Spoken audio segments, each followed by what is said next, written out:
ಟಿವಿ9 ವಾರ್ತೆಗೆ ಸ್ವಾಗತ. ಕೇಂದ್ರ ಸಂಸದರಾದ ಸಿಎನ್ ಮಂಜುನಾಥ್ ಹಾಗೂ ಡಾಕ್ಟರ್ ಕೆ ಸುಧಾಕರ್ ಸೋಂಪುರ ತ್ಯಾಮಗೊಂಡ್ಲು ಕೈಗಾರಿಕಾ ಪ್ರದೇಶಕ್ಕೆ ಭೇಟಿ. ತ್ಯಾಮಗೊಂಡ್ಲು ಕೈಗಾರಿಕಾ ಪ್ರದೇಶ ನೆಲಮಂಗಲ.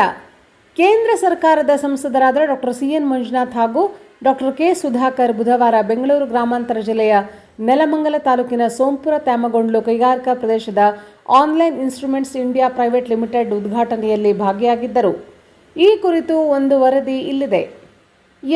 ಒಂದೆಡೆ ಆನ್ಲೈನ್ ಇನ್ಸ್ಟ್ರುಮೆಂಟ್ಸ್ ಇಂಡಿಯಾ ಪ್ರೈವೇಟ್ಗೆ ಚಾಲನೆ ಸ್ಥಾಪಿಸಿರುವ ಈ ಕಾರ್ಖಾನೆ inter active flat panel display ಉತ್ಪಾದನಾ ಘಟಕವನ್ನು 3 ಎಕರೆಗಳಷ್ಟು ವಿಶಾಲವಾದ ಪ್ರದೇಶದಲ್ಲಿ ಹರಡಿರುವ ಈ ಅತ್ಯಾಧುನಿಕ ಉತ್ಪಾದನಾ ಘಟಕವು ಸೆಮಿ ರೊಬೋಟಿಕ್ ತಂತ್ರಜ್ಞಾನದಿಂದ ಕಾರ್ಯನಿರ್ವಹಿಸಲಿದ್ದು, ದಿನಕ್ಕೆ 400 ವರ್ಷದಲ್ಲಿ 2 lakh interactive flat panel ಡಿಸ್ಪ್ಲೇಗಳನ್ನು IFPDಗಳು ಉತ್ಪಾದಿಸುವ ಸಾಮರ್ಥ್ಯವನ್ನು ಹೊಂದಿದೆ.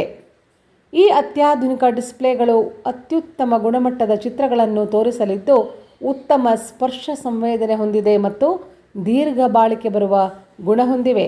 ಬಹುರಾಷ್ಟ್ರೀಯ ಕಂಪನಿಗಳು, ಶಿಕ್ಷಣ ಸಂಸ್ಥೆಗಳು, ಸರ್ಕಾರಿ ಸಂಸ್ಥೆಗಳು, ಸಂಶೋಧನೆ ಮತ್ತು ಅಭಿವೃದ್ಧಿ ಕೇಂದ್ರಗಳು, ಆರೋಗ್ಯ ಸೇವೆ, ಹಾಸ್ಪಿಟಾಲಿಟಿ ಮತ್ತು ಎಂಟರ್ಟೈನ್ಮೆಂಟ್ ಹೌಸ್ ಇತ್ಯಾದಿ ಕ್ಷೇತ್ರಗಳ ಗ್ರಾಹಕರು ಈ ಉತ್ಪನ್ನಗಳ ಪ್ರಯೋಜನ ಪಡೆಯಬಹುದಾಗಿದೆ. ಈ ವೇಳೆಯಲ್ಲಿ ಮಾಧ್ಯಮಗಳೊಂದಿಗೆ ಮಾತನಾಡಿದ ಡಾಕ್ಟರ್ ಸಿಎನ್ ಮಂಜುನಾಥ್, ರಾಜಧಾನಿಯ ಹೊರವಲಯದ STRR ರಸ್ತೆ ನಿರ್ಮಾಣದ ಬಗ್ಗೆ ಗಮನ ಹರಿಸುವೆ.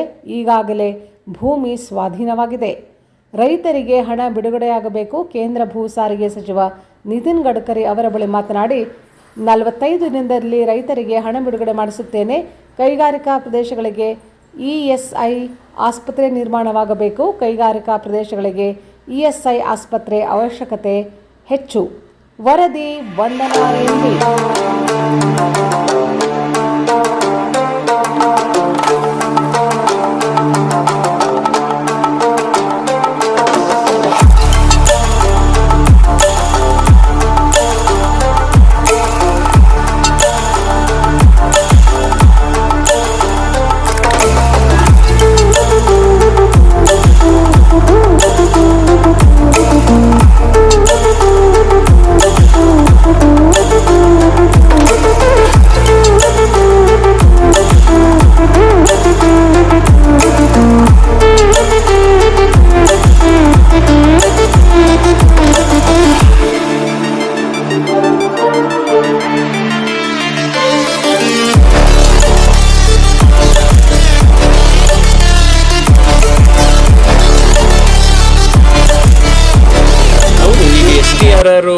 ರೋಡ್ಗೆ ಇದ್ರ ಬಗ್ಗೆ ಏನಾಗಿದೆ, ಸುಮಾರು ಸಾವಿರಾರು ಎಕರೆ ಭೂಮಿ ಸ್ವಾಧೀನ ಆಗಿದೆ. ಆ ಭೂಮಿ ಸ್ವಾಧೀನ 2021ರಲ್ಲೇ ಆಗಿದೆ. ಬಟ್ ಅದಕ್ಕೆ ರೈತರಿಗೆ ಇನ್ನೂ ಹಣ ಕೊಟ್ಟಿಲ್ಲ. ಈ ಹಣ ಬಿಡುಗಡೆ ಮಾಡಲಿಕ್ಕೆ ನಾವು ನಿತಿನ್ ಗಡ್ಕರಿ ಅವರನ್ನು ಭೇಟಿ ಮಾಡಿ ಮನವಿ ಮಾಡಿದ್ದೇವೆ. ಅವರು ಇನ್ನು 45 ದಿವಸದಲ್ಲಿ ಅದಕ್ಕೆ ನಾವು ಎಲ್ಲ ಹಣ ಬಿಡುಗಡೆ ಮಾಡುವ ಭರವಸೆಯನ್ನು ಕೊಟ್ಟಿದ್ದಾರೆ. ಹೀಗಾಗಿ ಆ ಪ್ರಾಜೆಕ್ಟು ಕೂಡ ಬೇಗ ಇದು ಸ್ಟಾರ್ಟ್ ಆಗೋ ನಂಬಿಕೆ ಇದೆ. ಸರ್, ಕೊನೆಯದಾಗಿ ESI ಅದ್ರ ಬಗ್ಗೆನೂ ಕೂಡ ನಾವು ಮಾತಾಡ್ತೇನೆ. ESI ಹಾಸ್ಪಿಟ್ಲ್ ಬೇಕು. ಆಮೇಲೆ ಇವತ್ತು ನಮ್ಮ ಕೇಂದ್ರ ಸರ್ಕಾರದ ನೌಕರರು ಅವ್ರಿಗೂ ಕೂಡ CGHS ಆಸ್ಪತ್ರೆ ಏನಿದೆ, ಈಗ ನೋಡಿ ನಮ್ಮ ಬೆಂಗಳೂರಲ್ಲಿ ಸುಮಾರು 1,65,000 CGHS ರಿಟೈರ್ಡ್ ಆದ ಎಂಪ್ಲಾಯೀಸ್ ಇದ್ದಾರೆ. ಅದೇ ಹೈದರಾಬಾದಲ್ಲೂ ಅಷ್ಟೇ ಇದ್ದಾರೆ, ಚೆನ್ನೈನಲ್ಲೂ ಅಷ್ಟೇ ಇದ್ದಾರೆ. ಅಲ್ಲಿ 17 ಇದು CGHS ಡಿಸ್ಪೆನ್ಸರಿ ಇದೆ. ಎಲ್ಲಿ? ಚೆನ್ನೈನಲ್ಲಿ ಮತ್ತು ಹೈದರಾಬಾದಲ್ಲಿ. ಬಟ್ ಆದರೆ ಬೆಂಗಳೂರಲ್ಲಿ CGHS ಅಂದರೆ ಕೇಂದ್ರ ಸರ್ಕಾರದ ನಿವೃತ್ತ ನೌಕರರಿಗೆ ವೈದ್ಯಕೀಯ ವ್ಯವಸ್ಥೆಯನ್ನು ಒದಗಿಸುವಂಥದ್ದು ಬೆಂಗಳೂರಲ್ಲಿರೋದು 10. ಅದರಿಂದ ನಾನು ಆರೋಗ್ಯ ಸಚಿವರಾದಂಥ JP ನಡ್ಡಾ ಅವ್ರನ್ನ ಭೇಟಿ ಮಾಡಿ ಮನವಿ ಮಾಡಿದ್ದೇನೆ. ಪಾರ್ಲಿಮೆಂಟಲ್ಲಿ ಕೂಡ ಮಾತಾಡಿದ್ದೇನೆ.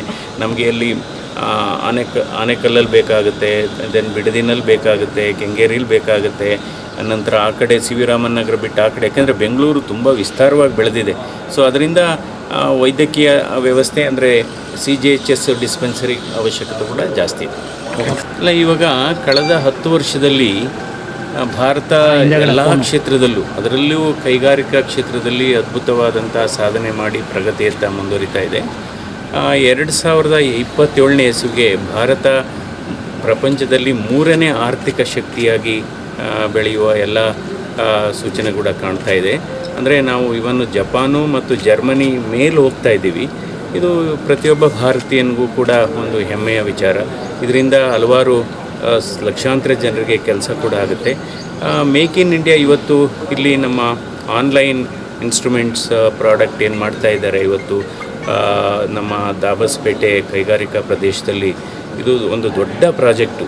ಇದು ವಿಶ್ವ ದರ್ಜೆಯ ಆರ್ಗನೈಜೇಷನ್ ಆಗಿದೆ. ಇಲ್ಲಿ LED ಸ್ಕ್ರೀನ್ ಮಾಡೋಂಥದ್ದು ಮತ್ತು LED ಟೆಲಿವಿಷನ್ಗಳು ಮಾಡೋಂಥದ್ದು. ಯಾಕೆಂದರೆ ಇದರಿಂದ ನಾವು ಇಲ್ಲೇ ಮಾಡೋದ್ರಿಂದ ಇದೆಲ್ಲ ರೋಬಾಟಿಕ್ ತಂತ್ರಜ್ಞಾನ ಉಪಯೋಗಿಸಿ ಮಾಡ್ತಾ ಇದ್ದಾರೆ. ಇದರಲ್ಲಿ ಮನುಷ್ಯನ ಇಂಟರ್ವೆನ್ಷನ್ ಬಹಳ ಕಡಿಮೆ, ಅದಕ್ಕೋಸ್ಕರ ಆ್ಯಕ್ಯುರೇಟ್ ಆಗಿದೆ ಮತ್ತು ವಿಶ್ವ ದರ್ಜೆಯ ಈ LED ಸ್ಕ್ರೀನ್ ಮಾಡೋಂಥದ್ದು. ಇದನ್ನು ಶಾಲೆಗಳಲ್ಲೂ ಕೂಡ ಈಗ ನಮ್ಮ ಈ ಹೊಸ ಇದು ಶಿಕ್ಷಣ ನೀತಿ ಏನಿದೆ ಅದಕ್ಕೋಸ್ಕರ ಈ ರೀತಿ LED ಸ್ಕ್ರೀನ್ಗಳು ಹಲವಾರು ಶಾಲೆಗಳಲ್ಲಿ ಅದರ ಅವಶ್ಯಕತೆ ಇದೆ. ಹೀಗಾಗಿ ನಮ್ಮ ಬೆಂಗಳೂರಲ್ಲೇ ನಮ್ಮ ದೇಶದಲ್ಲೇ ಮಾಡೋದ್ರಿಂದ ಇದು ಕಡಿಮೆ ದರದಲ್ಲಿ, ಅಂದರೆ ಬೇರೆ ಇಂಪೋರ್ಟ್ ಮಾಡ್ಕೊತೀವಲ್ಲ ಅದಕ್ಕೆ ಹೋಲಿಕೆ ಮಾಡಿದರೆ ಇದು ನಮಗೆ ಸ್ವಲ್ಪ ಕಡಿಮೆ ದರದಲ್ಲಿ ಈ ಆಧುನಿಕ ಈ ವ್ಯವಸ್ಥೆ ಸಿಗುತ್ತೆ. ಇದರಿಂದ ನಮ್ಮ ಮಕ್ಕಳ ವಿದ್ಯಾಭ್ಯಾಸಕ್ಕೂ ಸಹಾಯ ಆಗುತ್ತೆ ಮತ್ತು ಒಂದು ಇದನ್ನು ಬೇರೆ ವಿದೇಶಕ್ಕೂ ಕೂಡ ಇದನ್ನು ನಾವು ಎಕ್ಸ್ಪೋರ್ಟ್ ಮಾಡ್ಬೋದು. ಅದರಿಂದ ಭಾರತಕ್ಕೆ ರೆವಿನ್ಯೂ ಕೂಡ ಬರುತ್ತೆ. ಹೀಗಾಗಿ ಇವತ್ತು ಇಲ್ಲಿ ಶಿವಾನಂದ್ ಅವರು, ಮಹೇಶ್ ಅವರಿಬ್ಬರೂ ಕೂಡ ಅವರು ಸೇರಿ ಇದನ್ನು ಮಾಡಿದ್ದಾರೆ. ಅವರಿಗೆ ಅಭಿನಂದನೆಗಳನ್ನು ಸಲ್ಲಿಸಬೇಕಾಗುತ್ತೆ. ಯಾಕೆಂದರೆ ಇಂಥ ಲೇಟೆಸ್ಟ್ ಟೆಕ್ನಾಲಜಿನ ನಮ್ಮ ಬೆಂಗಳೂರಿಗೆ ತಂದು ಇದನ್ನು ಮಾಡೋದು ಬೆಂಗಳೂರವ್ರಿಗೂ ಹೆಮ್ಮೆ, ನಮ್ಮ ರಾಜ್ಯಕ್ಕೂ ಕೂಡ ಹೆಮ್ಮೆ. ಸೊ ಈ ರೀತಿಯ, ಯಾಕೆಂದರೆ ಈ ಸ್ಟಾರ್ಟಪ್ಸ್ ಅಂತ ಏನು ಹೇಳ್ತೀವಿ, ಮೇಕ್ ಇನ್ ಇಂಡಿಯಾ, ಆತ್ಮನಿರ್ಭರ್, ಇದರಲ್ಲಿ ಏನು ಹೇಳ್ತೀವಿ ಅಂದರೆ, ಸೊ ಯಾಕೆಂದರೆ ಇದುವರೆಗೆ ಇದನ್ನೆಲ್ಲ ನಾವು ಚೀನಾದಿಂದ ನಾವು ತರಿಸ್ಕೊತಾ ಇದ್ದೀವಿ ಇದನ್ನೆಲ್ಲ. ಸೊ ಈಗ ನಮ್ಮ ದೇಶದಲ್ಲೇ ಇದು ಉತ್ಪತ್ತಿ ಮಾಡ್ತಾ ಇರೋದು ಬಹಳ ಸಂತೋಷದ ವಿಚಾರ. ಒಂದು ಕಡೆ ಬೆಂಗಳೂರು ಈಗ ನಮ್ಮ ರೈತರು ಸೋಂಪುರ ಭಾಗದಲ್ಲಿ ಬಂದು ಮನವಿ ಮಾಡಿದ್ದಾರೆ. ಕೈಗಾರಿಕೆಗಳನ್ನು ಇಲ್ಲಿ ಸ್ಥಾಪನೆ ಮಾಡ್ತಾರೆ, ನಮ್ಮ ಫಲವತ್ತಾದಂಥ ಭೂಮಿ ಇದೆ, ಅದಕ್ಕೆ ಇವತ್ತಿನ ಮಾರುಕಟ್ಟೆ ದರ ಭಾಳ ಹೆಚ್ಚಿದೆ, ಇವ್ರು ಕೊಡ್ತಾ ಇರೋದು ಒಂದು ಕಡಿಮೆ, ಎರಡನೇದು ನಮಗೆ ಈ ಫಲವತ್ತಾದ ಭೂಮಿ, ಅಡಿಕೆ, ತೆಂಗು ಈ ರೀತಿಯ ಬೆಳೆಗಳನ್ನು ನಾವು ಬೆಳೀತಾ ಇದ್ದೀವಿ. ಹಾಗಾಗಿ ನಾವು ಭಾಳ ನಷ್ಟವನ್ನು ಹೊಂದುತ್ತೇವೆ ಮತ್ತು ನಾವೆಲ್ಲ ಕೂಡ ಇವತ್ತು ಬೀದಿ ಮೇಲೆ ಬರುವಂಥ ನಮ್ಮ ಮಕ್ಕಳು, ನಾವು ಎಲ್ಲ ಕೂಡ ಬರುವಂಥ ಪರಿಸ್ಥಿತಿ ಉದ್ಭವ ಆಗ್ತದೆ. ಸುಮಾರು 5,000 ಎಕರೆ ಈಗಾಗಲೇ ಒತ್ತುವರಿಯನ್ನು ಮಾಡಿ ಕೈಗಾರಿಕೆಗಳು ಬಂದಿವೆ, ಆದರೆ ಇನ್ನೂ ಕೂಡ ಸಾವಿರಾರು ಎಕರೆಗಳು ಹಾಗೆ ಖಾಲಿ ಇದೆ. ಅದನ್ನು ಮಾಡಿ ಅದಾದಮೇಲೆ ನಮ್ಮದು ತಗೊಳ್ಳಿ ಅಂತೇಳಿ ಅವರ ಅಹವಾಲಿದೆ. ಅದಕ್ಕೆ ಪೂರಕವಾಗಿ ನಾನು ಪತ್ರವನ್ನು ಬರೆದಿದ್ದೆ. ಅದಕ್ಕೆ ಸೂಕ್ತವಾಗಿ ನಾನು ಸ್ಪಂದಿಸ್ತೇನೆ. ಸಂಬಂಧಪಟ್ಟಂಥ ಪ್ರಧಾನ ಕಾರ್ಯದರ್ಶಿಗಳ ಜೊತೆ ನಾನು ಈ ವಿಚಾರವನ್ನು ತಿಳಿಸಿ ವಿಷಯವನ್ನು ವಿನಿಮಯ ಮಾಡ್ತೀನಿ ಅಂತೇಳಿ ಭಾರಿ ಕೈಗಾರಿಕಾ ಮಂತ್ರಿಗಳು, ಏನು ಕೈಗಾರಿಕೆ ಮಂತ್ರಿಗಳಿದ್ದಾರೆ, ಎಂ ಬಿ ಪಾಟೀಲ್ ಅವರು ನನಗೆ ಪತ್ರವನ್ನು ಬರೆದಿದ್ದಾರೆ. ಹಾಗಾಗಿ ನಾನು ಇಷ್ಟರಲ್ಲೇ ಆ ಜಾಗಕ್ಕೆ ಕೂಡ ತೆರಳಿ ನಮ್ಮ ರೈತರ ಜೊತೆ ಕೂಡ ಭೇಟಿಯಾಗಿ ಅಲ್ಲಿನ ವಾಸ್ತವತೆಯನ್ನು ಕೂಡ ಅರ್ಥ ಮಾಡ್ಕೊಳ್ಳಿಕ್ಕೆ ನಾನು ಕೂಡ ಅಲ್ಲಿ ಸ್ಥಳಕ್ಕೆ ಭೇಟಿಯನ್ನು ಕೊಡ್ತೇನೆ. ಸರ್, ಎಲ್ಲ ಸಾವಿರಾರು ಕೈಗಾರಿಕೆಗಳಿದ್ದಾವೆ, ಆದರೆ ಸ್ಥಳೀಯರಿಗೆ ಉದ್ಯೋಗ ಕೊಡಲ್ಲ ಅನ್ನೋದು ಒಂದು ಮೂಲ ಆರೋಪ. ಇದನ್ನು ಮುಂದಿನ ದಿನಗಳಲ್ಲಿ ಸಂಸದರಾಗಿ ಯಾವ ಥರ ಸ್ಥಳೀಯರಿಗೆ ಕೊಡಲೇಬೇಕಾಗ್ತದೆ.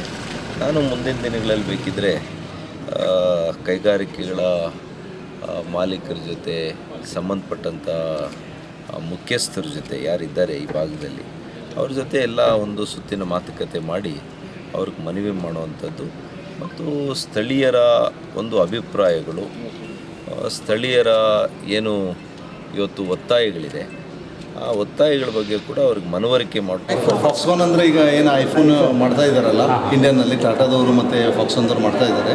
ಆ ಲೆವೆಲ್ಗೆ ಮಿನಿ ಫಾಕ್ಸ್ಕಾನ್ ಥರ ಮಾಡಿದ್ದೀವಿ. ಬಟ್ ಏನಂದರೆ ಇನ್ನೂ ಬರುವ ವರ್ಷಗಳಲ್ಲಿ ಇದು ಏನಿದ್ರು ಕೂಡ ಇದು ಟ್ರೇಲರ್ ಥರ ಇದು ಇನ್ನೂ ಪಿಕ್ಚರ್ ಮೇನ್ ಫಿಲ್ಮ್ ಮಾಡೋದಿದೆ. ಅದು IPO ನೆಕ್ಸ್ಟ್ ಇಯರ್ ಇದೇ ಸೇಮ್ ಟೈಮಲ್ಲಿ IPO ಮಾಡ್ತಾ ಇದ್ದೀವಿ. IPO ಮಾಡಿದ ಮೇಲೆ ಇನ್ಫ್ಯಾಕ್ಟ್ ಇದು 10 times bigger infrastructure we are going to make and it is for the world factory. And ಈ ಫ್ಯಾಕ್ಟ್ರಿಯಿಂದ ಅಮೇರಿಕಾ, ದೆನ್ ಯುರೋಪ್ ಎಕ್ಸ್ಪೋರ್ಟ್ ಮಾಡೋ ಪ್ಲ್ಯಾನ್ ಇಟ್ಕೊಂಡಿದ್ದೀವಿ. ಆ್ಯಂಡ್ ಏನಂದರೆ ಇನ್ಫ್ಯಾಕ್ಟ್ ನಮ್ಮ ಗೌರ್ಮೆಂಟ್ ಆಫ್ ಇಂಡಿಯಾ, ನಮ್ಮ ಮೋದಿಯವರು ಏನೊಂದು ಮೇಕ್ ಇನ್ ಇಂಡಿಯಾ ಅಂತ ಏನೊಂದು ಕಾನ್ಸೆಪ್ಟ್ ತೊಗೊಂಬಂದಿದ್ದಾರೆ. ಅವರು ದುಡ್ಡೇನು ಕೊಟ್ಟಿಲ್ಲ, ಬಟ್ ಏನಂದರೆ ನಮಗೆ they are inspired us to make in India. And local employment ಕೊಡ್ತಾ ಡೈರೆಕ್ಟ್ಲಿ ತುಂಬ ಕೊಡ್ತಾಯಿದ್ವಿ, ಇಂಡೈರೆಕ್ಟ್ಲಿ ತುಂಬ ಕೊಡ್ತಾಯಿದ್ದೀವಿ. ಆ್ಯಂಡ್ ಪ್ರೌಡ್ ಏನಂದರೆ ನಮ್ಮ ಇಂಡಿಯಾನಲ್ಲೂ ಕೂಡ ಈ ಥರ ಮಾಡ್ಬೋದು ಅನ್ನೋದಕ್ಕೆ ಒಂದೊಂದು ಉದಾಹರಣೆ ಅಂತ ಹೇಳ್ಬೋದು. ಸರ್, ಇಲ್ಲಿ ಲೋಕಲಲ್ಲಿ ಯಾವ ಥರ ನೀವು ಕೆಲಸಕ್ಕೆ ಜನನ ತಗೋತೀರಾ? ಇಲ್ಲ, ಇದರಲ್ಲಿ ನಾವು ಆ್ಯಕ್ಚುಲಿ ಇಲ್ಲೆಲ್ಲ ನಾವು ಕನ್ನಡಿಗರೇ ಜಾಸ್ತಿ. ಇವಾಗ ನಾವು 850 ಜನದಲ್ಲಿ ಆಲ್ಮೋಸ್ಟ್ ಒಂದು 75% ಎಲ್ಲ ಬೆಂಗಳೂರಿನ್ಸು ಮತ್ತು ಕರ್ನಾಟಕದವರೇ ಇರೋದು. ಈ ಫ್ಯಾಕ್ಟ್ರಿನಲ್ಲೂ ಕೂಡ 95%, 98% I can say it is only localites. Sudhakar ಅವರು ಬಂದಿದ್ರಲ್ಲ, ಹೇಳಿದ್ರಲ್ಲ, ನಮ್ಗೆ ಖುಷಿ ಆದರೆ ನಮ್ಮ ಕ್ಷೇತ್ರದಲ್ಲಿ ಇಂಥ ಫ್ಯಾಕ್ಟ್ರಿ ಬರ್ತಾಯಿದೆ, ನಮ್ಮವ್ರಿಗೆ ಸ್ವಲ್ಪ ಕೆಲಸ ಕೊಡಿ ಅಂತ. ಡೆಫಿನೆಟ್ಲಿ ವಿ ಲವ್ ಟು, ನಾವು ಕನ್ನಡಿಗರೇ, ಕನ್ನಡದವ್ರಿಗೆ ಜಾಬ್ ಕೊಡ್ತೀವಿ. ಆ್ಯಂಡ್ ಈ ಥರ ಇನ್ನೂ ದೊಡ್ಡ ಪ್ಲ್ಯಾಂಟ್ ಅದು ಇದೇ ಏರಿಯಾನಲ್ಲಿ ಇನ್ನೊಂದು 15-20 ಎಕರೆ ಸುಧಾಕರ್ ಅವ್ರಿಗೆ ಹೇಳ್ಬಿಟ್ಟು ಅಪ್ಲೈ ಮಾಡ್ತಾಯಿದ್ದೀವಿ. ಸರ್, ಈಗ ನೀವು ಒಂದು ಟೆಕ್ನಾಲಜಿಕಲ್ ಓರಿಯೆಂಟೆಡ್ ಕಂಪ್ನಿಯನ್ನು ಮಾಡಿ ಇಂಜಿನಿಯರಿಂಗ್ ಈ ಥರದಕ್ಕೆ ಹೋಗ್ತಾ ಇದ್ದಾರೆ ಜನ. ಆ ಥರ ಯಾವ ಥರ ಓದಿದ್ರೆ ಈ ಥರ ಕಂಪ್ನಿಗಳಿಗೆ ಬರ್ಬೋದು ಅಂತ? ಇಲ್ಲ, ಇದೇನಂದರೆ ಏನಂದರೆ ಮೋಸ್ಟ್ಲಿ ಸಾಫ್ಟ್ವೇರ್ ಬೇಸ್ಡ್ ಜಾಸ್ತಿ ಇದೆ. ಅವೆಲ್ಲ ಅಪ್ಲಿಕೇಶನ್ನ ನಮ್ಮ ಸಾಫ್ಟ್ವೇರ್ದಲ್ಲಿ ಯೂಸ್ ಮಾಡ್ತೀವಿ. ಏನು ಬೋರ್ಡ್ ಯೂಸ್ ಮಾಡ್ತೀವಿ, board is just A hardware. ಅದಕ್ಕೆ ಕಂಪ್ಯೂಟರ್ನ ತೊಗೊಂಡಾಗ ಹೆಂಗೆ ಒಂದು ಹಾರ್ಡ್ವೇರ್ ಇರುತ್ತೆ, ಅದಕ್ಕೆಲ್ಲ ಸಾಫ್ಟ್ವೇರ್ ಹಾಕಿದ ಮೇಲೆ ವರ್ಕ್ ಆಗುತ್ತಲ್ಲ, ಅದೇ ಥರ ನಾವು ಈ ಇನ್ಹೌಸ್ IT ಟೀಮ್ ರೆಡಿ ಮಾಡ್ತಾ ಇದ್ದೀವಿ. ಅದಕ್ಕೇನಂದರೆ ಸ್ವಲ್ಪ ಇನ್ವೆಸ್ಟ್ಮೆಂಟ್ ತುಂಬ ಇದೆ. ಅದು ಮಾಡೋದು ಅದೊಂದು ಮಾಡಿದ್ದೀವಿ ಅಂದರೆ ನಮ್ಮದು 3 ವರ್ಷದಲ್ಲಿ ತುಂಬ ಅನುಕೂಲ ಆಗುತ್ತೆ. ಅಂದರೆ ಎಲ್ಲ ಮೇಕ್ ಇನ್ ಇಂಡಿಯಾ ಮಾಡ್ತೀವಿ. Any questions? ರಿಜಿಸ್ಟ್ರೇಷನ್ ಅಂದರೆ ಜಮ್ಮದಲ್ಲಿ ನಮ್ಮದು ಅಪ್ರೂವ್ ಆಯಿತು ಅಂದರೆ make in India it is the only company in the country. ಎಲ್ಲ ಕಂಪ್ನಿದವರು ಇಲ್ಲಿಂದನೇ ಸೋರ್ಸ್ ಮಾಡಬೇಕು. ಯಾಕಂದರೆ ನಾವು factory certificate one of the plant in the country. And right ನಾವು ಹೋಲ್ ವರ್ಲ್ಡಿಗೆ ಚೈನಾದವರು ಸಪ್ಲೈ ಮಾಡ್ತಾ ಇದ್ದಾರೆ, ಕೊರಿಯಾ ಆ್ಯಂಡ್ ಚೈನಾ. ಆ್ಯಂಡ್ ನಾವು ಈ ಪ್ಲ್ಯಾಂಟದಿಂದ ಒಂದು ಇಂಡಿಯಾಗೇ ರಿಕ್ವೈರ್ಮೆಂಟ್ ಇನ್ನೂ 5 times ಮೋರ್ ಇದೆ. ನಾವು ಇದೇನು ಕೆಪಾಸಿಟಿ ಅದು 5 times ಮೋರ್ ಇದೆ. ರಿಕ್ವೈರ್ಮೆಂಟ್ ಯಾವ ಥರ ಇದೆ? ಮತ್ತು ರಿಕ್ವೈರ್ಮೆಂಟು ಈ ವರ್ಷ 5 ರಿಂದ 6 ಲಕ್ಷ ಪ್ಯಾನಲ್ಸ್ ಬೇಕು. ಬಟ್ ನಮ್ಮ ಕೆಪಾಸಿಟೀಸ್ ಓನ್ಲಿ 2.5 ಲಕ್ಷ ಅಷ್ಟೇ. ನಾವು ಇನ್ನೊಂದು ಫ್ಯಾಕ್ಟ್ರಿ ಮಾಡೋಷ್ಟರಲ್ಲಿ ರಿಕ್ವೈರ್ಮೆಂಟ್ 6 ಲಕ್ಷದಿಂದ 10 ಲಕ್ಷಕ್ಕೆ ಹೋಗಿರುತ್ತೆ. ಅಂದರೆ ಇದು ಇನ್ನೂ 10 ಈ ಥರ ಫ್ಯಾಕ್ಟ್ರಿ ಬಂದು ಕೂಡ there is a big market for that. ಆಮೇಲೆ ಅವರು ಹೇಳಿದ್ರು ಇದು ಇಂಟ್ರ್ಯಾಕ್ಟಿವ್ ಡಿಸ್ಪ್ಲೇ ಮ್ಯಾನುಫ್ಯಾಕ್ಚರಿಂಗ್ ಪ್ಲ್ಯಾಂಟು ಇದು ಭಾರತದಲ್ಲಿ ಮೊದಲನೇ, ನನಗೆ ಖುಷಿ ಆಗುತ್ತೆ, ಮೊದಲನೇ ಫ್ಯಾಕ್ಟ್ರಿ ಇದು. ಇಲ್ಲಿವರೆಗೆ ಯಾರೂ ನಾವು ಭಾರತದೊಳಗೆ ಯಾರೂ ಹಾಕಿಲ್ಲ. ಇದು ಫಸ್ಟ್ ಫ್ಯಾಕ್ಟ್ರಿ ಇನ್ ಇಂಡಿಯಾ.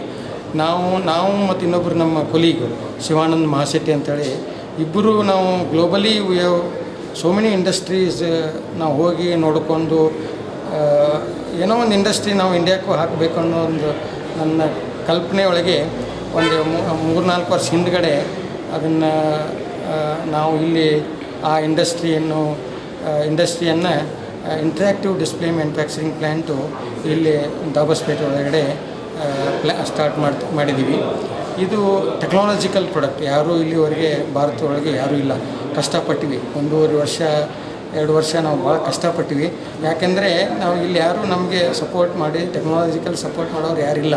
ಅದಕ್ಕೆ ನಾವು ಪ್ರತಿ ಸಾರಿ ಏನೇ ಪ್ರಾಬ್ಲಮ್ ಬಂದ್ರೂ ನಾವು ಚೈನಾಕ್ಕೆ ಹೋಗೋದು, ಅಲ್ಲಿ ತಿಳ್ಕೊಂಡು ಮತ್ತೆ ಇಲ್ಲಿ ಬರೋದು, ಮತ್ತೇನಾದ್ರು ಪ್ರಾಬ್ಲಮ್ ಬಂದರೆ ಮತ್ತೆ ಅಲ್ಲಿ ಚೈನಾಕ್ಕೆ ಹೋಗೋದು. ಹೀಗೆ ಒಂದು 7-8 ಸಲ ನಾವು ಚೈನಾಕ್ಕೆ ಹೋಗಿ ಅಲ್ಲಿ ಫ್ಯಾಕ್ಟ್ರಿಗಳು ನೋಡಿಕೊಂಡು ಟೆಕ್ನಾಲಜಿ ಟ್ರಾನ್ಸ್ಫರ್ ಮಾಡ್ಕೊಂಡು ಬಂದಿದ್ವಿ. ಹೀಗೆ ಇದು ಇಂಟ್ರ್ಯಾಕ್ಟಿವ್ ಡಿಸ್ಪ್ಲೇ ಮ್ಯಾನುಫ್ಯಾಕ್ಚರಿಂಗ್ ಪ್ಲ್ಯಾಂಟ್ ಅಂದರೆ ಇದು ಪ್ರೈಮರಿ ಸ್ಕೂಲ್ ಹಿಡ್ಕೊಂಡು ಇಂಜಿನಿಯರಿಂಗ್ ಕಾಲೇಜ್ವರೆಗೆ, ಮೆಡಿಕಲ್ ಕಾಲೇಜ್ ಎಲ್ಲ ಕ್ಲಾಸ್ಗೆ ಇದು ಯೂಸ್ ಆಗುತ್ತೆ. ಎಲ್ಲ ಕ್ಲಾಸ್ ರೂಮ್ಗೆ ಮ್ಯಾಕ್ಸಿಮಮ್ ಎಜುಕೇಷ್ನಲ್ ಸೆಕ್ಟರ್ ಇದು ಕವರ್ ಆಗುತ್ತೆ. ಇದು ಎಲ್ಲ ಸಿಲೆಬಸ್ ಪ್ರಕಾರ, ಯಾವುದೇ ಸಿಲೆಬಸ್ ಪ್ರಕಾರ ನೀವು 8th ಸ್ಟ್ಯಾಂಡರ್ಡ್ ಅನ್ನೋ ಎಕ್ಸಾಂಪಲ್ ಹೇಳ್ತಾರೆ. 8th ಸ್ಟ್ಯಾಂಡರ್ಡ್ ಎಕ್ಸಾಂಪಲ್ ಯಾವುದೋ ಸಬ್ಜೆಕ್ಟ್ ನೀವು if you want to open science ಅಥವಾ ಸೈನ್ಸ್ 8th ಟಚ್ ಮಾಡಿದರೆ ಸೈನ್ಸ್ ಬಂದುಬಿಡುತ್ತೆ. ಅಥವಾ ಮ್ಯಾಥಮೆಟಿಕ್ಸ್ ಅಂದರೆ ಮ್ಯಾಥಮೆಟಿಕ್ಸ್ ಓಪನ್ ಆಗುತ್ತೆ. This is very important as on now today. It is a very digital ಇಂಡಿಯಾದೊಳಗೆ it is very helpful for this plant. Okay, ಈ ಥರ ಇನ್ನು ನಾವು very competitive product. And definitely ಇದು 2 ಲಕ್ಷ ಪೆನಲ್ ಮಾಡೋ ಕೆಪಾಸಿಟಿ ನಮ್ಮ ಫ್ಯಾಕ್ಟ್ರಿಯಿಂದ ಇದು ಪ್ರತಿ ವರ್ಷ 2 ಲಕ್ಷ ಪೆನಲ್ಲು. ಆಮೇಲೆ ಇದು ಎಕ್ಸ್ಪೋರ್ಟು ಮಾಡೋ ನಾವು ವಿಚಾರ ಮಾಡ್ತಾಯಿದ್ದೀವಿ. 50% ಎಕ್ಸ್ಪೋರ್ಟ್ ಮಾಡೋ ಪ್ಲ್ಯಾನ್ ಮಾಡ್ತಾಯಿದ್ದೀವಿ, 50% ಇಂಡಿಯಾ. ಆಲ್ರೆಡಿ ಫುಲ್ ಆಫ್ ನಮಗೆ ಆರ್ಡರ್ಗಳದ್ದೇನು ತೊಂದರೆ ಇಲ್ಲ. But all technical people, we have technical people and definitely quality products ಬರುವ ನನಗೆ ಭಾಳ ವಿಶ್ವಾಸ ಇದೆ. ಕ್ವಾಲಿಟಿ ಪ್ರಾಡಕ್ಟ್ ಬರುತ್ತೆ. Will export 50% of this plant to other countries like UAE countries ಇರ್ಬೋದು ಅಥವಾ ಆಫ್ರಿಕನ್ ಕಂಟ್ರೀಸ್ ಇರ್ಬೋದು. ಎಲ್ಲಕ್ಕೂ ನಾವು 50% we are planning to export the product. ಈ ಪ್ರಾಡಕ್ಟ್ನ ಚೂಸ್ ಮಾಡಲಿಕ್ಕೆ ರೀಸನ್ ಇದು ನಾವು ಚೈನಾದಿಂದ ಇಂಪೋರ್ಟ್ ಮಾಡ್ತಾಯಿದ್ದೀವಿ.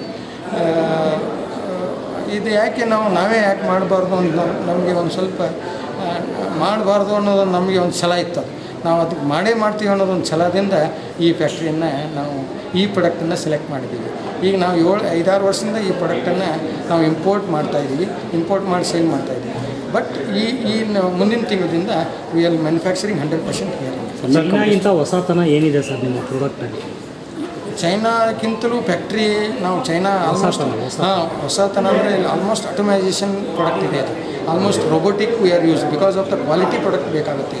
ಎಲ್ಲ ಟಚ್ ಪೆನಲ್ ಇರುತ್ತೆ, ಕ್ವಾಲಿಟಿ ಪ್ರಾಡಕ್ಟ್ ಬೇಕಾಗುತ್ತೆ ಅಂತೇಳಿ wherever the manual intervention is there quality Chinese are very much ahead in the hardware. But ನಾವು ಅವ್ರಿಗಿಂತ ಏನು ಕಡಿಮೆನಿಲ್ಲ, ಭಾರತ ದೇಶ ನಾವೇನು ಅವ್ರಿಗಿಂತೆಲ್ಲ ಟೆಕ್ನಾಲಜಿ ಒಳಗೆ ಏನು ಕಡಿಮೆ ಇಲ್ಲ. ಬಟ್ ನಮಗೆ ಒಂದು ಸ್ವಲ್ಪ ಧೈರ್ಯ ಮಾಡಬೇಕು. ಧೈರ್ಯ ಮಾಡಿ ಇಂಥ ಇಂಡಸ್ಟ್ರಿಗಳು ನಾವು ಈಗ ಇನ್ನು ಅಂದರ್ 5-6 ವರ್ಷದೊಳಗೆ nowhere compare inferior than Chinese ಅದು ಬಂದೇ ಬರ್ತೀವಿ. ಅವ್ರು ಚೈನೀಸ್ಗಿಂತಲೂ ಮುಂದೆ ಹೋಗ್ತೀವಿ. ಕೇಂದ್ರ ಸರ್ಕಾರದ ಯೋಜನೆಗಳು ಯಾವ ರೀತಿ ಒಂದು ಮ್ಯಾನುಫ್ಯಾಕ್ಚರ್ ಎಕ್ಸ್ಪೋರ್ಟ್ ಮಾಡೋದ್ರಿಂದ ಪ್ರಮೋಷನಲ್ ಆ್ಯಕ್ಟಿವಿಟಿ ಒಳಗೆ ಬರುತ್ತೆ.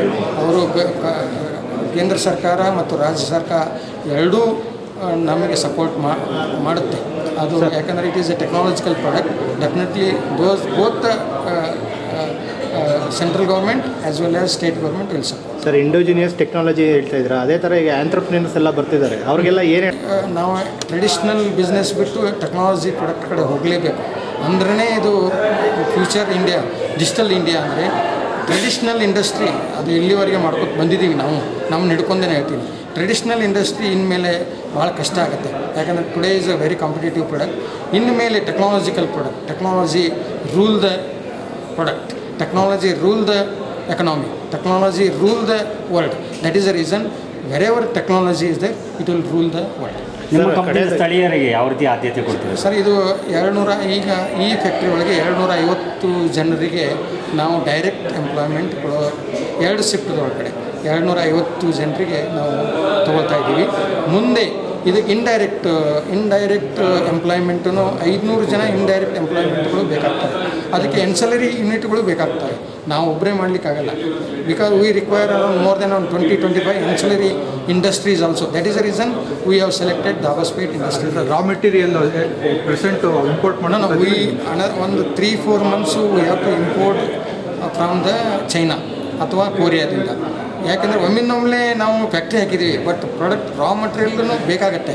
ಅದಕ್ಕೆ ಈಗ ಒಂದು 3-4 ತಿಂಗಳ ಚೈನಾ ಆಗ್ಬೋದು ಅಥವಾ ಕೊರಿಯಾದಿಂದ ಇಂಪೋರ್ಟ್ ಮಾಡ್ತೀವಿ.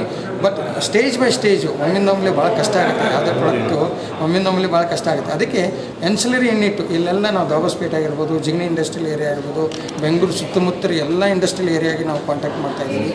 ಬೇಕಾಗಿಂಥ ಪ್ಲಾಸ್ಟಿಕ್ ಐಟಮು ಅಥವಾ ಬೇಕಾಗಿರೋಂಥ ಮೆಟಲ್ ಐಟಮ್ಗಳು, ಬೇಕಾಗಂಥ ಎಲ್ಲ ಐಟಮ್ಗಳನ್ನು ನಾವು ಇಲ್ಲಿ ಎನ್ಸಿಲರಿ ಯೂನಿಟನ್ನು ಒಂದು 50-55 ಎನ್ಸಿಲರಿ ಯೂನಿಟ್ ಬೇಕಾಗುತ್ತೆ. ನಾವು we are searching year another 6 months ಒಳಗಡೆ 65% ಮೇಕ್ ಇನ್ ಇಂಡಿಯಾನೇ ಆಗುತ್ತೆ. 65%. ಬಟ್ ರಿಮೈನಿಂಗ್ 35% ಇಲ್ಲಿ ಮ್ಯಾನುಫ್ಯಾಕ್ಚರಿಂಗ್ ಮಾಡಲಿಕ್ಕೆ ಸಾಧ್ಯ ಆಗೋಲ್ಲ. ಯಾಕಂದರೆ ಅದು ಓನ್ಲಿ ಚೈನಾದೊಳಗೆ ಇರೋದು, ಕೊರಿಯಾದೊಳಗೆ ಇರೋದು. ಅದು ನಾವು ಇಂಪೋರ್ಟ್ ಮಾಡಲೇಬೇಕಾಗುತ್ತೆ. 65% ಮೇಕ್ ಇನ್ ಇಂಡಿಯಾ ಆಗುತ್ತೆ ಇನ್ನು 3-4 ತಿಂಗಳ ನಂತರ. Okay sir. ನಮ್ಮ ಹೆಸರು ಮಹೇಶ್ ಬೆಲ್ಲದಂತ. ನಮ್ಮ ಪಾರ್ಟ್ನರ್ ಶಿವಾನಂದ್ ಮಹಾಶೆಟ್ಟಿ ಅಂತ. ಇವರು ಕೂಡ ನಾವು ಒಟ್ಟಿಗೆ ಒಂದು 30 ವರ್ಷ ನಾವು ಬಿಸ್ನೆಸ್ ಲೈನ್ದು ಹೋಗಿದ್ದೀವಿ.